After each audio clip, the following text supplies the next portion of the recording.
the LAProbateExpert.com.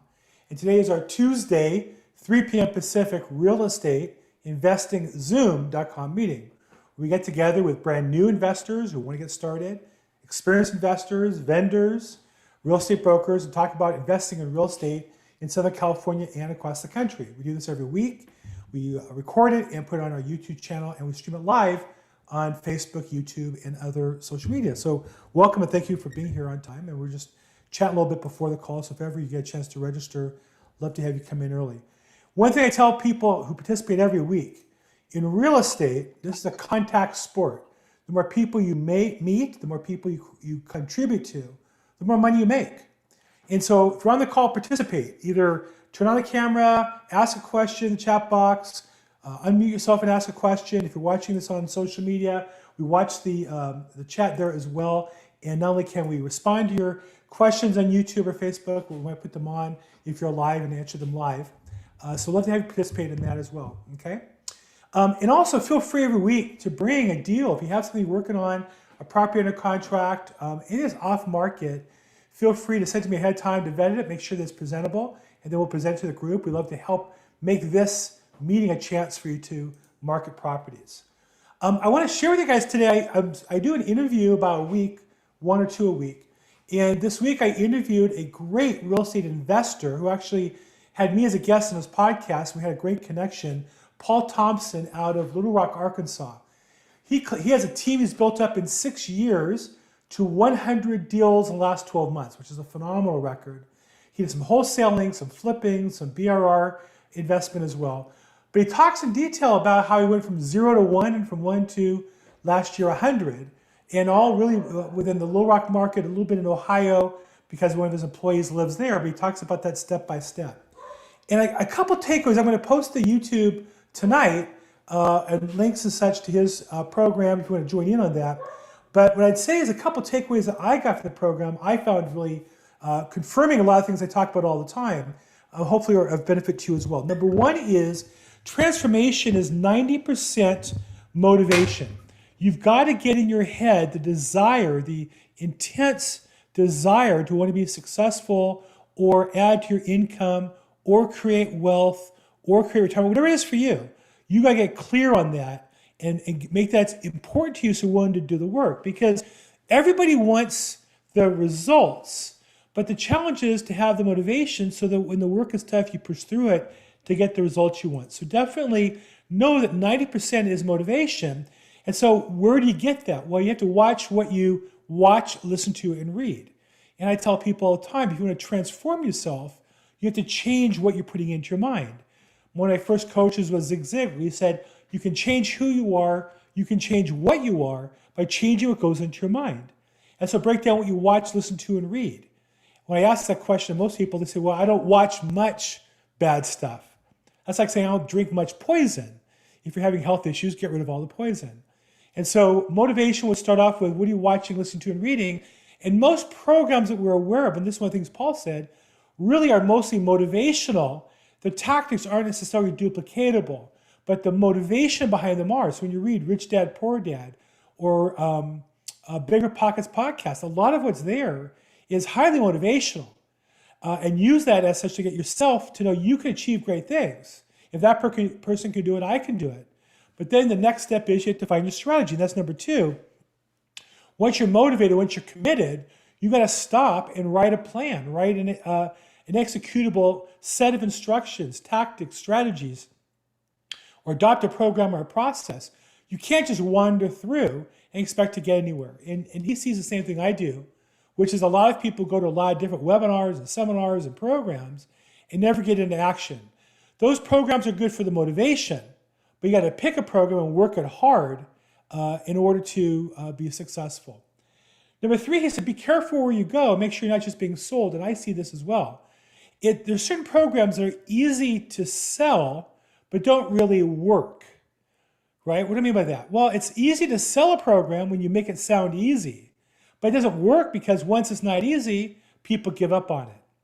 And so you really need to get people to commit to the same effort it takes to get results. If you said to me, I want to start a career in real estate, I could say to you, well, I can help you get there. It's going to take at least 3 or 4 hours of intense prospecting a day in order to be a full-time professional by the end of the year. You can make some money along the way, but it's really going to take a full, intense effort daily of cold calling or door knocking or something that generates business.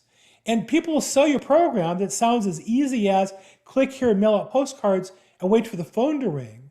But you'll run out of money before you get enough business to be successful in most of those programs. So be careful. I'm not selling anything. I don't have a coaching program. I don't sell any data.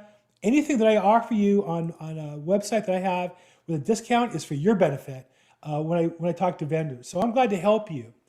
Number three is, that was number three. Number four is my role. What am I doing here and what am I offering to help you with? And I would say that my goal when I designed this meeting, I used to go to one in Van Nuys every Wednesday at noon. And with COVID, that stopped. And so I realized that not only did I miss it, but other people would miss it too. Well, what were we missing? We needed a place to check in, a place to market our deals. We needed a place to learn, and we need a place to partner up. What's all that involved with? A place to check in. You know, we all need to be held accountable. I'll never forget, I had left a job in management when I started real estate. And in management, every day I got up at 5:30 in the morning and I went about my day. And the first day after I had that job, I was going to be a real estate agent. I was sleeping at 6. And my wife turned over to me and said, well, what time are you getting up? And I thought, well, I don't have to be at work. What difference does it make? And she was telling me what? She was telling me, no, it actually does make a difference. And she was reminding me that I got to get to work. The goal of this meeting and being involved in any meeting regularly is when people expect you, they're helping push you forward. I need that. I'm on a swim team. When I miss a couple practices, the coach asks where I was. The other participants say they miss me. That pushes me to go when it's hard. It pushes me to go when it's tired. I'd like to play that role for you and I hope we all can sign up for that.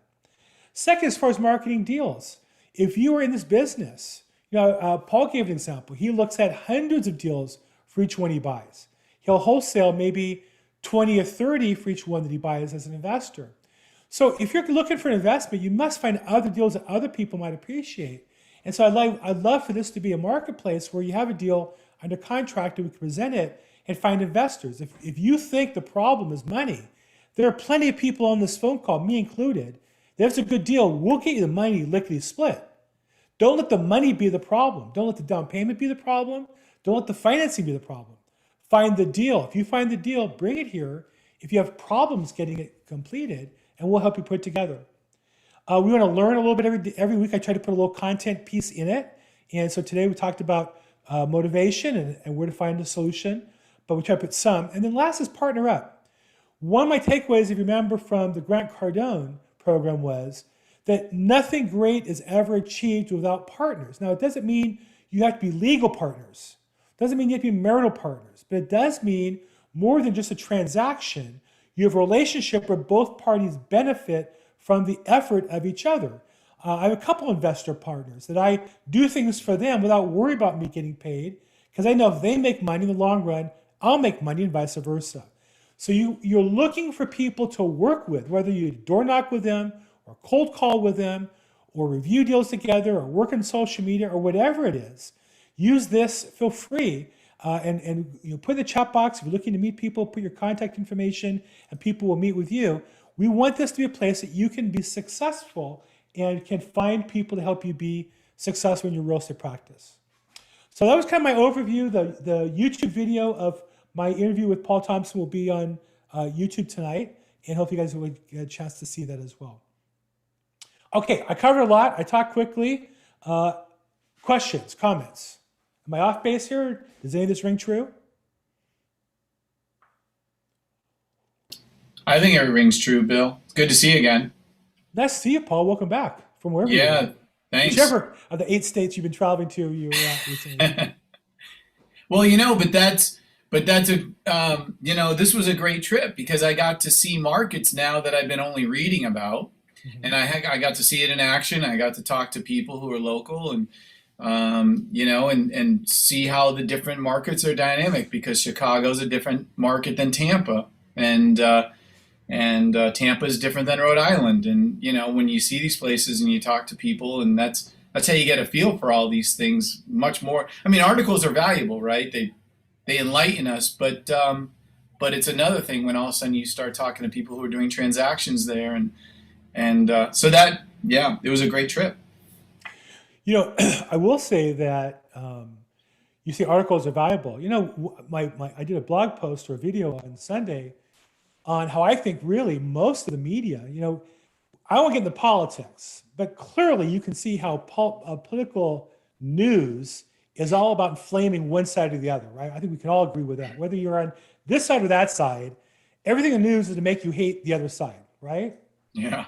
Well, if you really think about it, that's somewhat true in sports. Sports is always either the Dodgers are the greatest team in history or they're bums. There's very rarely, hey, they're a little above average this year. It's always one or the other, or they're falling apart or they're on a roll, right? In sports advertising. And in entertainment, it's the same way. This person's the greatest or they're a scumbag. And I think in real estate, you know, what I kind of discovered was there's two national problems. One problem is the impending housing bubble bursting, right? Values are going up so much, that's a problem. And if it bursts, prices will drop and it scares everybody who's buying a property. At the same time, there's the housing crisis. What's the housing crisis? That the housing prices are too high and people can't afford to live there, causing homelessness, lack of home ownership. If only prices came down, that would solve the housing crisis. Do you see how those two are the opposite? Yeah. So you can't have both, but you'll see in CNN or Wall Street Journal, they'll have articles on both. You can't have a housing crisis and a bubble that's bad at the same time. A bubble bursting would solve the housing crisis, according to those people. So my point of that is to say, be careful what people are selling you when you read something or hear something or watch something. Usually their goal is to get you excited one way or the other. They don't really care about you. They care that you click or listen through the advertisements. That's really their goal in life. Yeah. And you want to be that and be at that beck and call. Okay, so anybody have a deal or a problem we can help you guys with today? Challenge? No? Bill, can I Yes. ask you a question? Yes, Simon, go ahead. Okay, my name is Simon, and first is you mentioned deals. I'm a bit of a novice, quite a bit of a novice when it comes to all this. This is my first meeting with you guys, so thank you very much for hosting this meeting. When you mentioned deals, what kind of deals are you talking about? Well, let me ask you, Simon, what's your goal in real estate? What would you like to accomplish? Well, I'm here in Southern California, and my goal is to educate myself in terms of how to find land, good land, and build properties on land. Okay. And build good properties to sell them, build good properties to live in, build good properties to rent them out. It's either build the properties to sell or to rent out. Got it. So your goal is not to educate yourself. Your goal is to buy land. The education is to learn the tactics to get there, right? You gotta be laser focused on what your goal here is. Your goal is not to be educated. We could spend 20 years and give you a PhD in land acquisition for building and investment, but if you don't buy property and develop it, you would not have achieved your goal, correct? It's just that I've kind of bitten around the edges regarding this in the past. Mm-hmm. I've purchased already built kind of fixers, Mm-hmm. and they've worked out pretty good for me over the years. Mm-hmm. And but I was always curious in terms of, wouldn't it be nice to just be able to build from scratch, Sure. And so it's just that I've never done it before, and that's why I'd like to find out more about it in terms of, okay, what kind of, zoning, what kind of, is there like a process to go through to create a Melrose tax or structure, or how do you actually put a deal like that together? So that's what I was referring to. Got it. So really, you're looking for somebody who develops property to either partner with or learn from, tag along with, work with, so you can learn that process and perhaps duplicate it yourself? Yes. I'd like to, I'd like to avoid making very costly mistakes, honestly, Bill. And, so I wanted to kind of develop some relationships where I could kind of soak up the knowledge and perhaps, share some of the things I've gone through as well. And, unfortunately, I guess for the other side of the relationships, it's probably going to be a little bit more one-sided at this point in terms of me probably trying to soak up a little bit more information than what I can, give back, so to speak. Well, always let the other party decide. Sometimes there are people who like to teach. There are other people who would appreciate some capital and maybe the limited partner coming in. Sometimes they appreciate having another set of eyes on the deal. So I wouldn't be too quick to judge what your role is. Your job is to find somebody who's a developer, who's looking to develop land into property, and to find and to participate in that process. And I think that you might find a way to. Now, do you have a contracting background? Are you a builder? No. I mean, honestly, just no. So if you had, so really, you're talking about the whole process. You want to learn how to do the contracting and building as well, or just more the development piece of it? Uh, I don't know at this point. I mean, I'm kind of at square one. Sure. You know. Okay. With, So look, I think it's all, to some degree, all new people are kind of like, well, how do I get started? And I think in anything that you want to learn from, you want to think about, well, what do you bring to the party? What do you bring to somebody who you can learn from to be of value? To use a biblical example, it said, why was Joshua the next leader in the Bible after Moses? And the Bible says, because at the end of the lectures and classes that Moses gave, Joshua rolled up the mats, like put the chairs away, picked up the trash, kind of stuff. Well, why would that make you a leader? Because he valued Moses' time enough to learn from him. And by being of service to the teacher will give you extra time. And so one thing I've learned along the way in any class or anybody I want to do business with is if I find ways to be of service to them, become invaluable to them, they're going to trade, either give me information or give me other benefits to keep me around, right? And so if your question is, I want to learn about developing, I don't really know anything about developing, I'm not a contractor, I don't know about the development process, but I want to learn, you need to find something that you bring of value to a developer so they then have the incentive. There's no class that's going to teach you how to develop. You either have to get a job with a developer or invest in a project and in one that they'll allow you to tag along and learn and have some input in the process. And so that's what you have to do. Take inventory of what you bring to the relationship. And then now you're really looking for somebody that you can bring some value to in exchange for what you're trying to learn. Does that make sense? Because it's really about helping somebody else. If you value them, then they'll find some way to help you. If you just say, well, I just want to learn, show me. Well, nobody's gonna take the time without you paying a lot of tuition, how to make a lot of money developing property. I mean, there are classes at various colleges. I don't know how valuable they are. I've seen people with great educations go nowhere, and I've seen other people with no education make a fortune. But I would urge you to find a developer. What you're really looking for is to network with a developer. And if you have some capital or somebody who does, try to bring that to the party to help that developer be successful in business, and then they'll need to keep you around. Okay? Okay, thank you. Good. What else? What else are you guys looking for? What challenges or problems or issues you guys have we can help with today? We can work on together as a group. Cool. Can I introduce myself?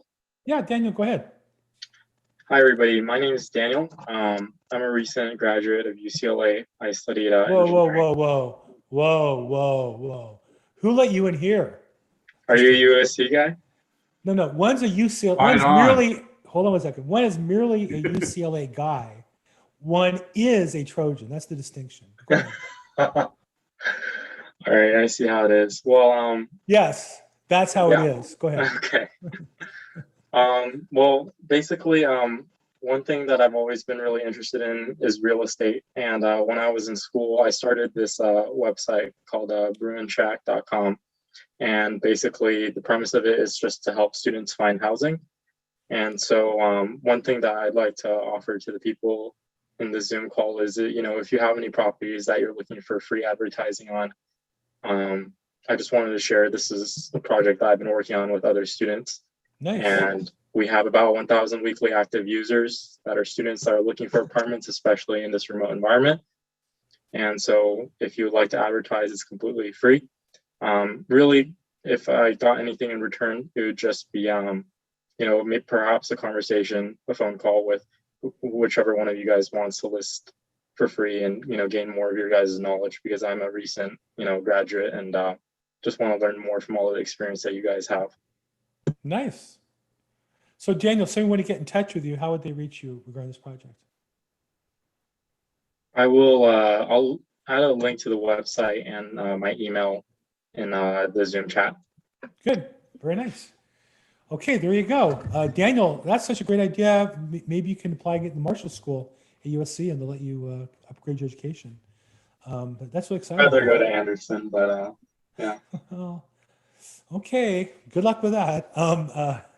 Okay, so no, now see, there's an example. What's Daniel doing? He's really trading service, listing a property, in exchange for information and contacts with people, right? So there's a perfect example of what we want to do in real estate is you have to give something. And I think in marketing in general, you got to give something of value to get people's attention, support, and interaction. And then from there, you can possibly earn a deeper relationship with them and do some business with them. So thank you, Daniel. Good luck to you.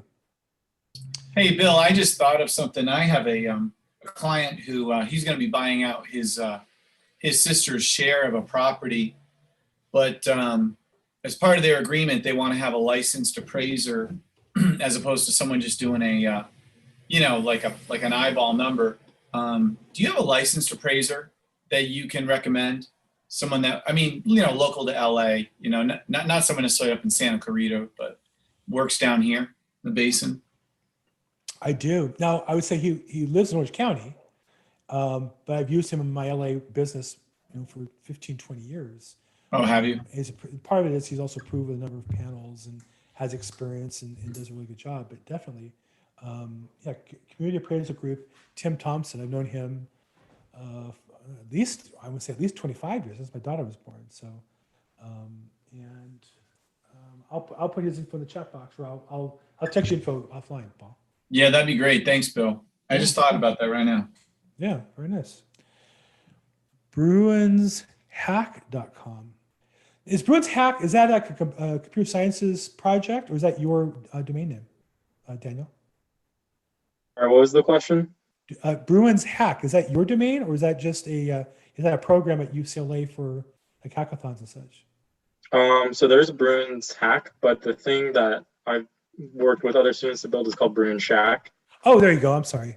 Yeah. Bruin Shack, not Bruins Hack. Got it. Bruin Shack. Right. Very good. Great name. I love the name. Thanks. I don't know what that domain name ends up being, but for now, it's good for what you're doing. But I love that domain name. That's fantastic. Yeah, thank you. Good. Okay, so appraiser we got, and Daniel's going to help people who are looking for advertising their rental properties, primarily on the west side of Los Angeles, where UCLA is most active. Who else has a challenge, question, or problem we can work on together as a group today? Anybody else? Hey, Bill. Everything that you said earlier reminded me of some of Napoleon Hill's strategy, especially with the desire. I believe everything and all that stuff does make sense. But I'm actually learning about different types of creation of agency right now in my principles course, real estate principles. And I was just wondering if you can elaborate more on ostensible. Yeah, I believe ostensible agency, just so I can, learn more about it, fully understand it. Let me give you a clue here. I used to teach a real estate licensing course in Signal Hill, Long Beach area. I did that for a year. Loved it. A lot of fun. But what I'll say is that the things you're learning, you just need to memorize and get on the test and pass it. I've been in real estate for 36 years. I don't know that I've ever thought of the definition of ostensible agency other than teaching the class when you brought up right now. And I don't mean to put it down in any way. I will say that agency is a very important consideration because customers are entitled to know where they stand with you. If you're their agent, you have responsibility for their best interest. If you're not their agent, or more importantly, if you're the agent of the other party, if you're representing not them, but the seller, let's say, and they're a buyer, they need to know that clearly, that whatever advice you're giving them is not necessarily in their best interest, because I'm not their agent. I'm not responsible to give them the best information.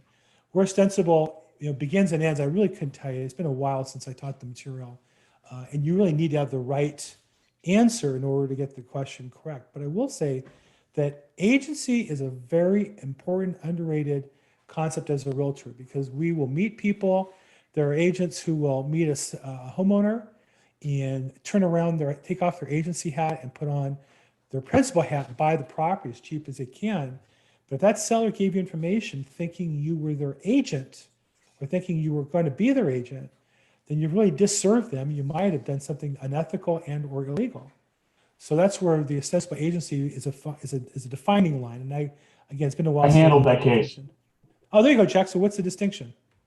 No, I mean, I handled a case like you just described, where an agent went in and talked with the seller and turned around and through a straw man ended up buying it and got sued and lost.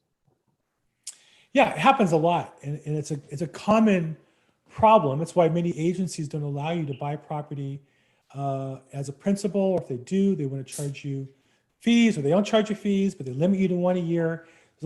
As an agency, as a brokerage, it's a challenge. How do you allow people to buy and sell property at the same time not open yourself up to risks when you're a big company with deep pockets and you have attorneys like Jack who are going to enforce your rights? One thing that I learned I represented real estate agents and brokers and brokerages for well over a decade, almost exclusively. That was what I did, defended them against lawsuits. And it's like the saying, if it seems like it's too good of a deal, it probably is. If it sounds like an unbelievably great idea that you're getting away with, it's probably not legal. And so you have to step back and talk to your broker about it, or talk to a lawyer about it. If you feel like you're getting away with something, then you probably are trying to get away with something. It's so simple and so easy. And I've had so many meetings with real estate agents where I sat down and I said, so this, and this, and you didn't think there was anything wrong with that? And they're like, oh, well, if you put it that way, yeah, that does sound kind of shady. A lot of it is just common sense. And it comes back to another little thing that as a rule, if the seller says, do I need to disclose? The answer is yes, because it's something that's come up. It's material enough to them to ask the question about it, and it's material enough that they're concerned about it. It's those kinds of common sense things. So if you feel like you're getting away with something, you probably need to talk to a lawyer. Very good. A particular lawyer, if you're in Southern California, that you might want to contact, Jack? I know a few. There's one whose contact information is in the chat that you might want to reach out to. How convenient! It's right there in the chat box. Yeah, Jack. Look, we have Jack on the call. I literally have a deal that he's helped us, at least two I can think of, that he's helped us on, not me as a principal, my client or my client's client. And so he's got a wide range of legal knowledge. And I think the thing that I appreciate about him is if it's not his specialty and requires a specialty, he refer it to the person who can do the right job for the client. So Jack LAProbate and his information is in the chat box. Feel free to take that down or ask me if I can help with that. So thanks. We do have a question here from Goar. I think I'm pronouncing it correctly, Goar. And feel free, Goar, if you want to unmute yourself and ask a question or add to it more. But he's a new college graduate as well as a newly licensed realtor. Any tips would be greatly appreciated. So Goar, are you with a brokerage at this time? You're newly licensed. So is your license with a brokerage? Are you working on the process? Hello. Yes, I am currently under Keller Williams Los Feliz. Very nice. And who's your team leader there? Nico De Leon. Okay. Haven't met them. But the reason why you picked Keller Williams, I'm guessing, is you went there for your licensing school. And I'm guessing also because of their training. Right? Actually, I had a summer internship there with Nico, and I kind of went through him. And then for schooling, I did online, the license. Good for you. Yeah, I have a little bit of advice. Anybody else have any advice that they want to give to a brand new agent? But I have advice I give to all brand new agents. I'd like to ask her a question. Are you related in any way to a lady by the name of Angel Hovnessian? No. Okay, all right, never mind. I've worked with her over the course of a few decades. This feels like the TV show "What's My Line." Most of you won't know what that is, but Thought there might be a connection there. You never know. It's an unusual name in my experience, but perhaps not in yours. So the advice I give new agents, there's two things I would say. Number one is you need to have a coach or team leader that you're following. If it's, so you mentioned the name of the team leader, great. If it's a team leader in that group, great. You got to do what they tell you to do, right? They're the coach. And like anybody on a team, if you don't believe in the coach, then change teams. But if you're on the team, you got to do what the coach tells you to do, number one. Number two, you have to have a system. Now, at Keller Williams, they have what's called the Red Book that Gary Keller wrote in kind of a compilation of realtors from around the country. And he put together kind of the best practices and wrote an amazing manual, The Millionaire Real Estate Agent, or they refer to it as the Red Book. Yes, Huge I have. bestseller, phenomenal book. Read it and just do what it says for you to do. That system is the system. If you follow it, you'll be successful. Those are just really good basic business fundamentals translated into the real estate industry. I know when I read it, I never did free-base cocaine or cocaine at all, but I felt like that kind of a rush that I imagine or see in the movies, where I couldn't put the book down. I just read it for days straight and making notes and such. It was just so transformational in my understanding of the business. Whether they deliver the book or not, that's a different discussion, but it's unquestionable in my mind. It's the best book on real estate. If you follow it, you no doubt will be successful. And three, you have to be around other people who are working on that path with you.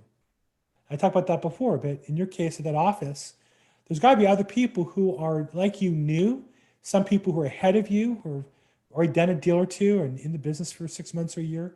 And then you got to help the people behind you. You're part of the team. And I believe if you have those three things, and they're all high quality, that's the key to success. And number two, there's only one thing that matters, that's generating business. That's all that matters when you start, because you're not going to know how to deliver service anyhow. You'll need your other agents to help you write contracts, negotiate, list property. You have to learn how to do all that. But the one thing that you have to do is you've got to find people who have to buy, and you've got to find people who have to sell. If you do that, you can make a business out of it. If you don't do that, then you're just really administrative support and you're in the wrong end of the business. But that you have to work on every day. Every day I walk in my office, I have a board right here with 1, 2, 3, 4, 5, 6 hot leads. Every day I walk in saying, how can I get a new hot lead and how can I make one of those hot leads into a contract?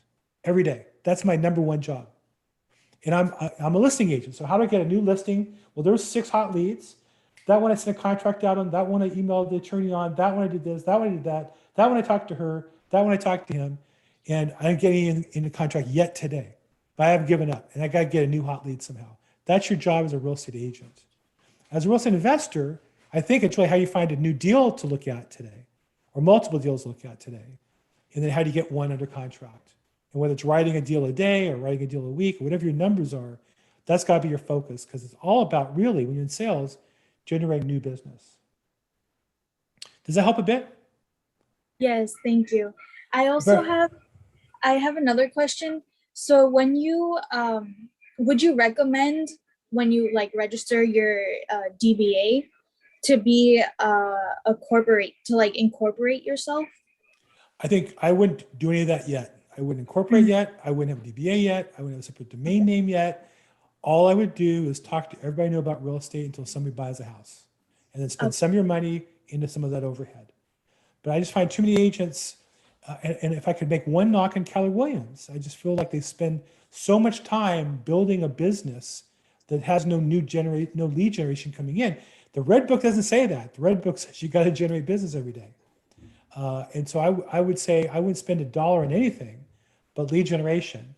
And really, I wouldn't spend my money. I'd keep it, unless you're wealthy and can live without bringing in revenue. That's a different story. Most people in real estate, they're going to run out of income if they don't get some sales at some point. I would definitely urge you to spend your energy maybe organizing your database of friends, family, contacts, and as you meet new people, they go in your database. and contacting them all via email, via social media, phone calls, whatever it is you do. But that's your business. All the rest is just overhead. And if you spend time on, it drives me crazy. I see these presentations in real estate investment seminars on why you need an LLC before you buy a property. But more people make LLCs than ever buy property. That's obviously wasted money. So I would say Bill, no. I'm gonna as a guy with a little bit of a technology background, to disagree with you on one thing, and everyone can take this with a grain of salt. You said don't register a domain name. I disagree. If you find a domain name that you like, that you want, register it. You don't have to do anything with it except renew it every year or every 3 years or whatever. You don't have to make a website. But getting the domain that you want, it's the Wild West out there when it comes to domain names. So if you find one you like, and the next step is if you feel like it, you can set up an email on Gmail that uses your domain. So your email, like my email address is jack@lapidus.law.com. And people will disagree on this, and people on this call will disagree, but it sounds better to have jack@lapidus.law.com versus lapiduslaw@gmail.com. It sounds more professional or whatever. That's just my view on it. I think registering a domain is important, and maybe even set up an email so that you've put your stake in the ground to build around. Right. Jack, I want to echo something that you said, and you too, Bill. One thing with technology, when we're starting our new businesses, we go through the whole thing and set up the website and everything else. And the next thing we know, we're 4 weeks in or 2 months in, and we haven't done anything but busy work. And so a lot of people confuse activity with productivity instead of focusing on the items that are actually going to build your business. Those other things are ancillary. So I totally agree with you, Bill, having been stuck in that maze myself in the past, multiple LLCs and different things. So focus on the ones that are going to generate activities, and you can create the power list, 5 items that you have to get accomplished that day, which should all be surrounding how you build your business. And then maybe you set up a half hour or an hour or 2 a week to do these other things in the off time when you're not able to prospect. The other thing on the domain, even if you don't have a specific domain picked, I would recommend that you at least get your first and last name domain. firstandlastname.com. Lock that down because nobody can steal that from you. And then even firstandlastname.com email is more professional seeming than a Gmail account. The funny thing is that I work with 7-figure producing real estate agents that still use a Gmail account. So it's kind of like, how do you make an argument with them, right? Like, it's working fine for me type of thing, but every case is different. So why not stand out by looking a little bit more professional, and it's super cheap to do it. Yeah, my argument regarding that, and I won't belabor this point, Bill, is there are people who drive 100 miles an hour on the freeway all the time and never get into an accident. That doesn't mean it's safe. There are people who have Gmail accounts who are very successful, and it's just that one little thing that may be the difference between you and another person who's starting out. And so, it just gives you that hair advantage that some people don't need. And they become multimillionaires, and that's great. And they still use Gmail, and even worse, AOL. Well, I have Gmail, but I don't use it for business, right? I have Ivan at ivanoberon.com for all my investing stuff. And I have my ivan.oberon at phmloans.com for all my mortgage related type business. So it's still a .com, not a Gmail. Well, part of why also I was advising Gordon not to get the domain is I happen to have worked myself at Keller Williams in the past, and I know that they also give you for free an email at kw.com, and you already have a website. Now, that's better than a Gmail. It's not as good as having your own domain branded, I understand, but I think that having the other part that's different, I think, is I just watched so many realtors go out of the business with really fancy websites and really fancy marketing plans that it just drives me crazy. I know when I worked at Keller Williams' office, we had a marketing person in the office, and it was almost like the first thing they do is push you to go spend money on marketing. Well, that's not the first thing most people should spend money on. And I don't know that branding yourself when you're a new agent is the right choice. But that said, I don't necessarily disagree with your. Jack, I'm sorry, Bill, can I say one more thing? You want me to move on? Go ahead. So as far as using the Keller Williams email address, the problem with that is you build, all your people learn how to get a hold of you through your Correct. Keller Williams address, Correct. and then you leave Keller Williams. Correct. So you always, yeah. So it's great to have that Keller Williams address, but you really want to have something that you control, that you can take from place to place to place, that doesn't change. Yeah, I don't disagree. I don't think we disagree. It's just about the prioritization of the order of those things. I think we're on the same page. Once you have a commission check, I'd say for sure those are high priority items to get, and they're cheap. Domain names now are so cheap compared to when I started the business, and even email forwarding is so cheap. So I would agree with you, but I'd like to see get one commission check. My feeling is always get one commission check before you spend money on anything. But that's just another. That's just my bugaboo on that. Okay, Gore, we bounce back and forth. You have some different opinions there. Hopefully you'll find the right path for you, and report back when you close a couple of deals and tell us about your path towards success, okay? Yes, thank you all so much. Great. Any other questions as a new agent you want to ask? I love new agents. I love helping new agents out. Hey, Bill, can I jump in real quick? Sure, Sean. Hey, Gore, the one thing I would suggest, and I'm a vendor, so I get to look at all of you from the outside looking in. And I love my view, but the one thing, and I heard this and it was shocking to me, 87% of agents are not agents in 2 years. Yeah. So the best suggestion I could give you would be to look at somebody that's been in the game for a while and then emulate them. So if somebody, 4 years, 5 years, 6 years, everybody's got their own spin on things. So, but people that survive, and I can tell you as a photographer and as a vendor to all of you, there is a radical difference in how agents deal with me that have been in the industry 1 or 2 years versus 5 or 10 years. I love working with experienced people. Yeah, I try to tell new agents to treat your money, unless you're wealthy or you have a stream of income, that's different. But most agents of that 8% that fail in 2 years, most of them don't have any source of income. This is their primary source. And I tell them, you got to treat your money like it's oxygen, and you've been dropped on the moon. You only have so much, and then you die. And you got to outlast that supply to get new oxygen in, which is new money. So you have to really, and that was one of my mistakes in business early on, is not really hoarding cash and being very careful where to spend it. And again, the Red Book talks about this. He definitely goes into this in detail. So I would say Gary Keller is the master on that. That book is the master on that subject, and I would defer to his judgment. I think the other difference I would say, Jack, and you guys have met real estate agents, have a sense of them, but it's a different breed. There's a different level of professionalism that I think we have to. We tend to look at ourselves as employees and salespeople, not business people. But you're a business person when you go into real estate. You have to really watch your money closely.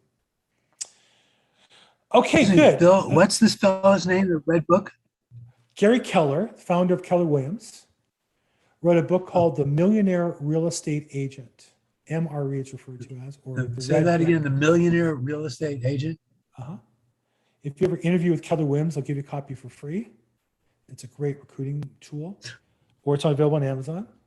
And the author was Gary Keller, and he kind of accumulated. He used to have a mastermind group before Keller Williams was as big as it was, with agents from a lot of other companies, and he kind of took all the best ideas and practices and put them into a system. And he has different systems for getting $1 million in sales, and then $1 million of gross commissions, and then $1 million of net worth. And there's different systems along the way.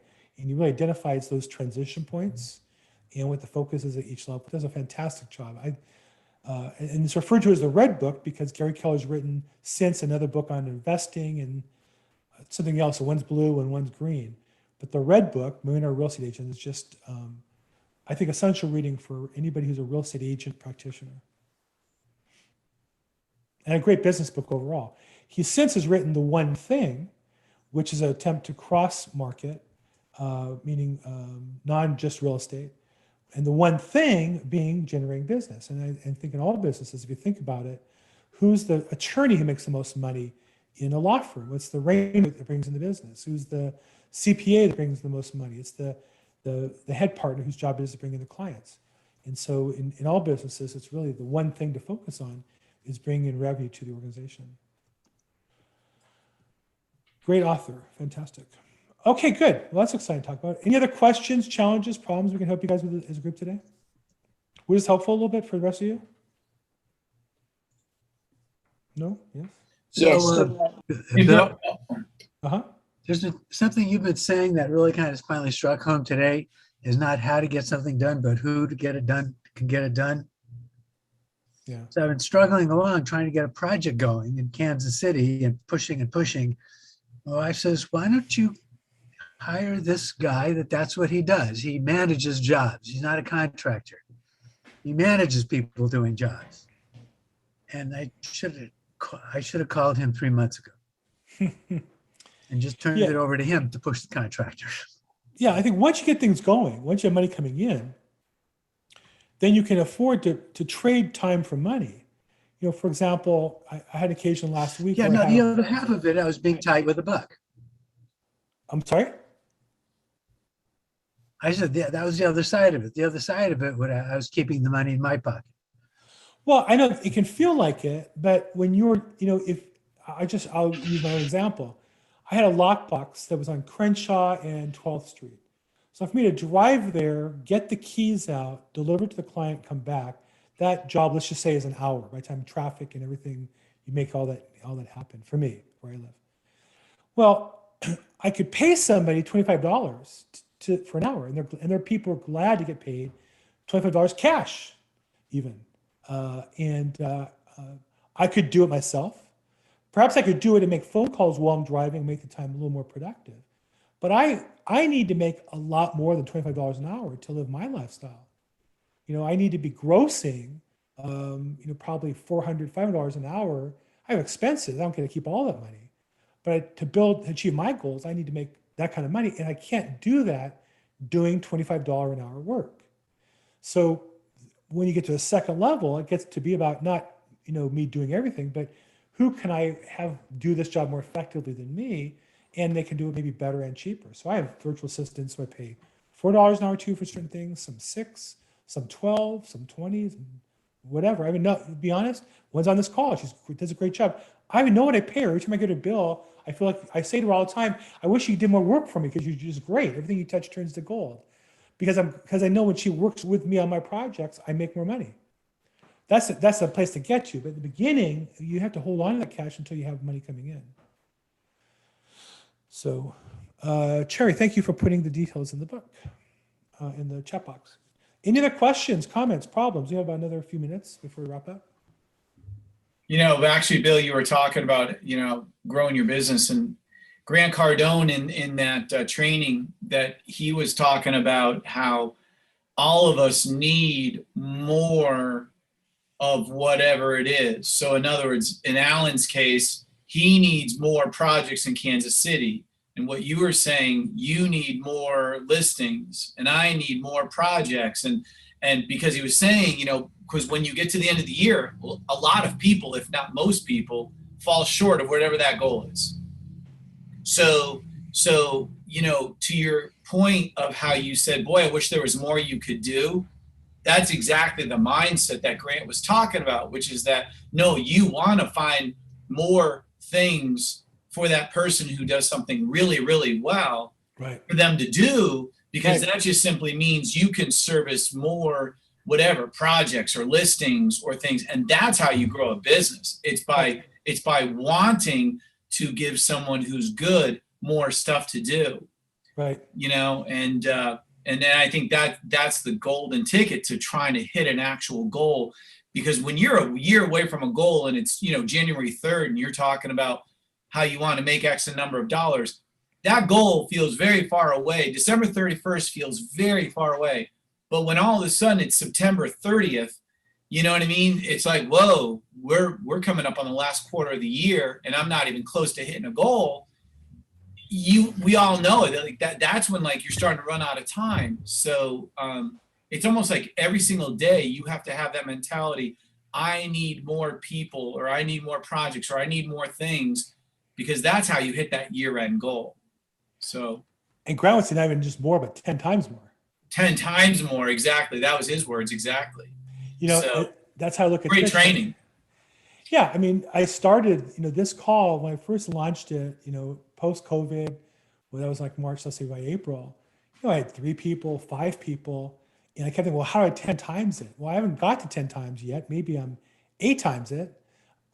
Maybe I am more than that though, because I have not just those of you on the call. We have 33 right now. We're still on. We have a handful that are watching it currently live stream. We have other people who view it on Facebook, LinkedIn, and in our company website, Workplace as well. And then my assistant came up with, she posted it on this podcast site. All of a sudden, I'm getting 25 or so listens every week. So you add it all up, it's getting to be, 100, 150 people every week seeing this thing. So you're right. It's about delegating and trying and focusing on getting more all the time. And so I'm always trying to think, how can I get more people? How can I, talk to more people? How can I help more people? And the business seems to take care of itself at that point. Let's see. Hey, I see Marty. Thank you for sharing. Marty, by chance, would you go to the city of Orange or your Belinda? If you would, text or email me. If not, okay. But I think I have a signing of something to do in the city of Orange, or I'll take your information and we can talk offline. Any other questions, problems, challenges I can help you guys with? Bill, last thing, I was wondering if you can give me more audiobooks to listen to that would benefit, me growing, just any other audiobooks. I know of Grow and Think Rich by Napoleon Hill, Rich Dad, Poor Dad, I read the Red Book as well. That was a great book. But any more audiobooks, that can just benefit me. Yeah, I would say Grant Cardone's 10X and his Sell or Be Sold are both great. They're both on YouTube. I've seen them recently. Okay. And I would say The Richest Man in Babylon is more about personal finance. It's a parable. It's very easy reading, but very deep concept. If you put aside some of your money, you sound fairly young. I think we talked before. How old are you? I'm turning 20 in December, so yes, I am. Yeah. Well, if you start now saving 10% of your income and putting it to work for you, you'll be wealthy beyond your belief before you're my age. So, Richest Man in Babylon would be another one I would recommend strongly. Life-changing book for me, at least. Thank you so much. I'll definitely look into it. Anybody else have any books that you want to share? How to Win Friends and Influence People. It's on Audible. It's amazing. Classic. You should listen to that one at least 3 times a year because it just resets you. And the next time you interact with somebody, you'll be amazed. Yeah. I'm sorry. How to Win what? How to Win Friends and Influence People by Andrew Carnegie. Okay. Dale Carnegie. Yeah, he was great. Thank you. Yeah, phenomenal. The nice thing is some of these books are old enough now where they're available online in PDF form for free, or they're on YouTube verbally. Not even on Audible, you can buy the book, but in YouTube you can watch them for free. Most of them now are available because they're old enough, the copyrights run out. Okay, hey, it's about that time, so I want to thank you guys all for participating. This is realestateinvestingzoom.com. We do it every Tuesday, 3 p.m. I want to encourage you, if you find a deal that you want input on, or you're under contract, you want some help getting it purchased or financed, or some capital, send it to me ahead of time. I'd be glad to bring you here on the call and get other people's input. And this is meant to be a working group, so you don't have to just come in and listen and learn, but if you're working in real estate, you have some questions or problems, bring them here. You can send them to me ahead of time. Put them in the chat box if you are watching this live or watching it on social media, and I either answer them live or bring it on the next call. I also do a call every Thursday, 4 p.m., probateweekly.com. That's also streamed live as well as recorded and shared on YouTube. So I want to thank you all for participating. And as always, Daniel, it was great meeting you. Thank you for being on. And Sean, thank you. Alan, thank you. Paul Krause, always great. Welcome back. Attorney Jack Lapidus, thank you. Ivan, it's been a little while, but thank you for jumping in and helping out. Dave Warneman, Angie as well. And Goar, thank you for sharing your new journey with us and good luck with that. Come back and share how you're doing, okay? Thank you, everybody. Have a great week. If I can help, please reach out. Make this your best week.